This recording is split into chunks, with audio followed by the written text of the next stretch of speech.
Hello friends, welcome to Creative Medicine.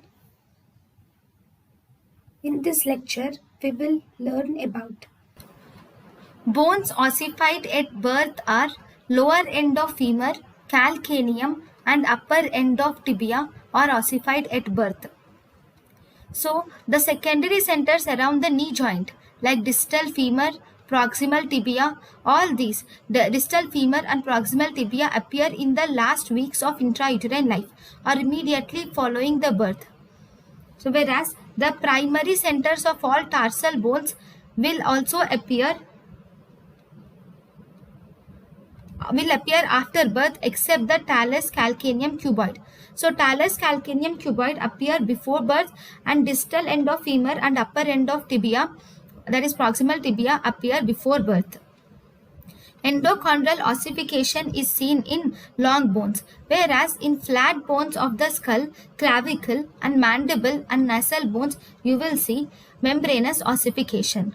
So long bones have endochondral ossification, whereas bones of the skull, facial skeleton and mandible and clavicle have membranous ossification.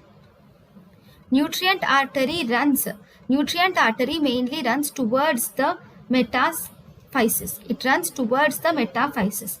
So actually nutrient artery will enter the shaft and it divides into ascending branch and descending branch, and then it will turn towards the adult epiphysis. On both the sides it will run terminate in the adult metaphysis, and in the metaphysis it anastomoses with the epiphyseal, metaphyseal and periosteal arteries.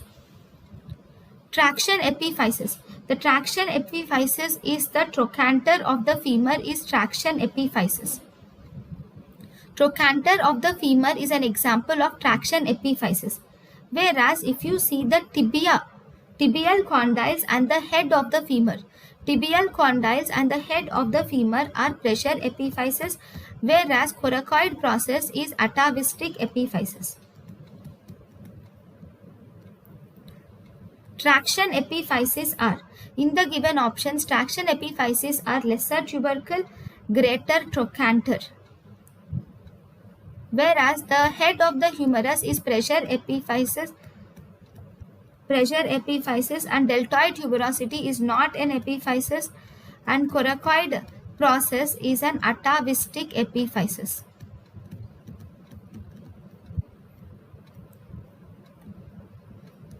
What is aberrant epiphysis? Aberrant epiphysis is base of second metacarpal is aberrant epiphysis. These aberrant epiphyses are not normally present. They are not normally present. They are the deviations of normal anatomy. They occur due to deviations of normal.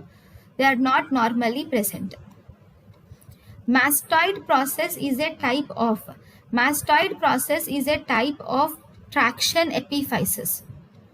Traction epiphysis mainly occurs due to the pull of the muscles. So in the mastoid process there will be pull of the sternocleidomastoid. So it is a traction epiphysis.